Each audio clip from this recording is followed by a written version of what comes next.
All right, so tip number 1, focus on the client, not what you do. See, clients don't really give a fuck about branding. They don't give a fuck about videography. They don't care about having videos. They don't care about having photos. What they really care about is what that means for their business. Okay? What they really care about is the solution. What they care about is the problem that good branding solves. What they care about is the problem that having all their marketing material, all their marketing collateral aligned, the problem that solves for them, or the potential win they're going to get out of that. So the first mistake that I don't want you to make is talking about yourself and whatever you do too early. You need to focus on the client. You need to focus on their needs, their pains, their aspirations. If you can do that, you'll set yourself apart from every other creative who goes into a sales interview with this potential client and talks about branding, talks about the importance of branding, talks about the importance of having good visuals on the website, talks about having a highly responsive website. You'll set yourself apart because you're putting them in the center of the frame, and you'll feel more confident because it's easier to talk about someone else than it is to talk about ourselves. And it's easier to ask good questions of clients than it is to rattle on and try and convince a client of why they'd want to work with you. So my first tip is to focus on the client, just resize this one. Focus on the client first. By all means, you can talk about what you do, but they have to buy you first. They need to buy that you're interested in them.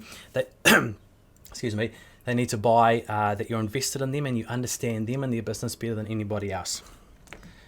Tip number 2, don't expect an outcome.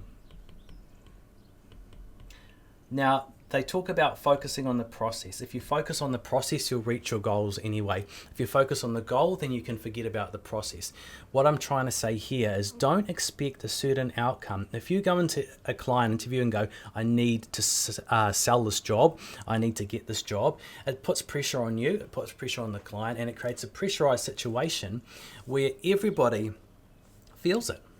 My best client, one of the biggest clients I signed last year, was a massive company in the US, and I didn't even think I could help them, and that really helped the interview because I thought, I don't know if I'm a good fit for what they do.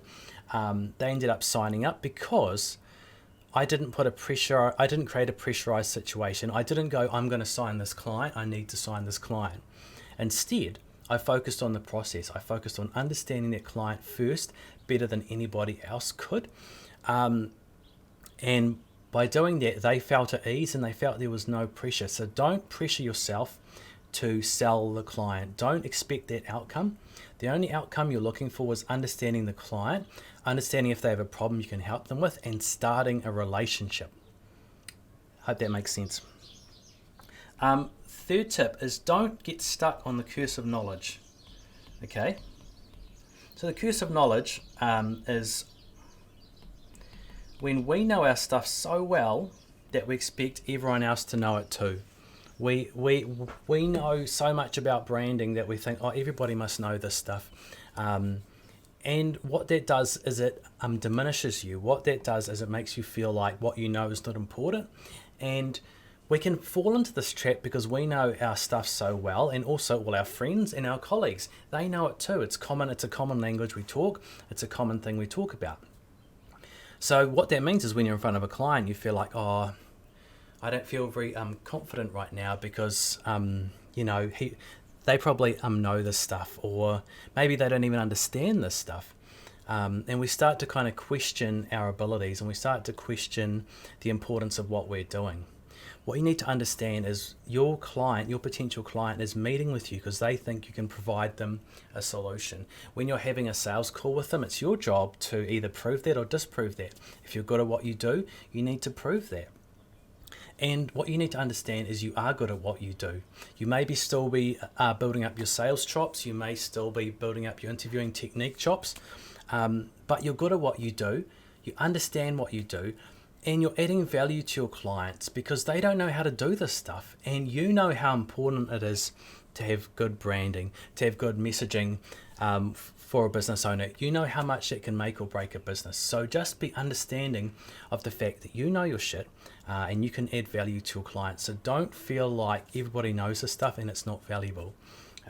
You know your shit, stand behind yourself and back yourself, because if that client didn't think you could solve their problem, chances are you wouldn't be in front of them right then having that meeting with them. The last one, no, sorry, there's two more quick fire ones because I'm running a bit long. Plan your questions out. So plan your interview so you know exactly what you're going to say. Interesting thing, when we had our role play yesterday, the comment was you didn't talk about photography at all. You didn't talk about the power of good visuals, of good photographs, of good whatever it might be. You talked about them and their problems. Now the thing is here, most of us, we go in and we go, oh yeah, I know what I'm going to talk about. I've got all my good briefing questions here. I'm going to talk about why they need good branding, what that means, how it's going to help them attract in the right market.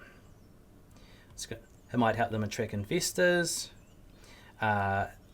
whatever, all that stuff. We start to talk about this stuff.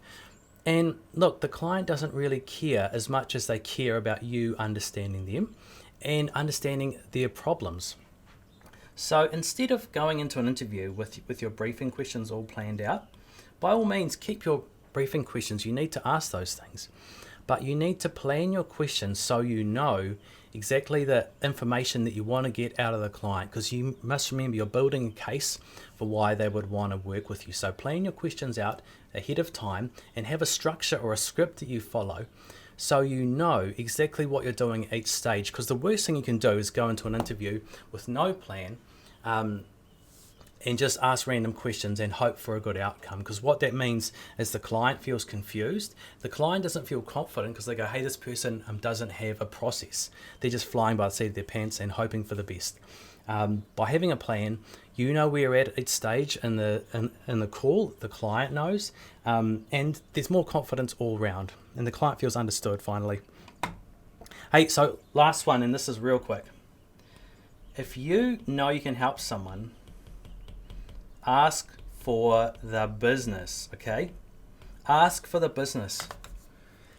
Don't be afraid to get that commitment then and there, because guess what? If you leave it and you go, I need to put together a proposal, then that's great.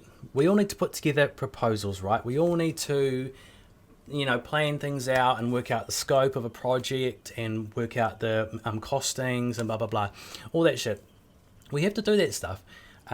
But if you get to the end of a call and you have an idea of how much it might cost the client and you can give them that number, you can give them all the information that they need to make a decision, you need to ask for the business then and there. Don't wait, because clients go cold. And when clients go cold, it's really hard to warm them up again, because they've met you, they've bought into you, they're interested, and then you leave them and they go. So if you know you can offer your clients a solution, ask for the business then and there, because if a client invests in you and you do an amazing job for them, they feel good. They've invested in themselves, and guess what? They're going to use it, and guess what? They're going to make money, and guess what? They're going to get results. So don't be afraid to say, would you like to go ahead? What do you see as the next step? When can we make a start on this project? If you've heard those buying signals and you know what's going on, ask for the business, because you know you're adding value to your clients, you're smashing it, you're creating outcomes for your clients, and end of the day, you're making clients money. Don't be afraid to ask them if they want to go ahead. Hope that was useful, guys. If you want to know more about our coaching group, it's called Creative Growth. The aim of that group is to get all our members up to 10K a month consistently, or if they're at 10K, make them another 10K on top of that, give them structure around their sales, help them grow, get more confident and make more money. If that's you and you're a design agency owner or studio owner, PM me with Create. Hope that's useful, guys. Take care. I'll see you all soon. Bye.